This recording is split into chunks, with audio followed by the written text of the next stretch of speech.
இப்ப என்ன phone charge போடுறேன். இப்ப என்ன அதுக்கு? எதுக்கு என் போன் எடுக்கல? நான் போன் சார்ஜ் போடுறேன்.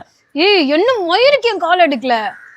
எவ்வளவு நேரம் கால் பண்றது? என்ன சொன்ன? என்ன மயிர புடிங்கிட்டு இருந்த? என்ன சொல்லு. ஏய் என்ன மயிர புடிங்கிட்டு இருந்த கால் எடுக்காம? ஜாத்தா உனக்கு வாய் அதுப்பு ஆயிச்சு உனக்கு. நான் மயிருக்கு நான் பேச வச்சுக்க. ஏய் சுஜாதா. சுஜாதா இல்ல, எங்க அப்பா பேர் கண்ணா. சுஜாதா. சுஜா உங்க அப்பா ஒரு பைத்த அசிங்கமா கேட்டுரும். உங்க அப்பா மாதிரி நினைச்சியா டெய்லி குஸ்ட் வந்து சண்டை போடுறதுக்கு வீட்ல? எங்க அப்பா குஸ்தி வீட்ல தான் சண்டை போடுறான். உங்க அப்பா குஸ்தி ரோட்ல பத்துக்குறான். பார்க்க போறமா பெங்களூர் பார்க்கல. நீ பாத்தியா? நான் தான் நீ கூட்டிட்டு போய் விட்டா ஆட்டோல உங்க அப்பா நல்ல ஓசிபி மோன மாதிரி இது உங்க அப்பா மூஞ்சி. எங்க அப்பா கிட்ட எதுக்கு போற? பொறம்போக்கு தான்டா நீ. அப்படிதான் பேசுவ. பொறம்போக்குன்னு சொல்லாத. எச்ச மாதிரி பண்ற. எத்தனை வாட்டி என்ன சண்டை போட்டிருப்ப? கால் எடுக்கலன்னு எத்தனை வாட்டி என்ன சண்டை போட்டிருப்ப? நீ தாண்டி இப்ப உன் மூஞ்சி துப்பிக்கோ. எச்சோட கேவலமா இருக்கு நீ. எச்சோட கேவலமா இருக்கு நீ. எச்சோட பொறுக்கிடா நீ. எச்ச பொறுக்கி நீ. எனக்கு இதே மாதிரி தான்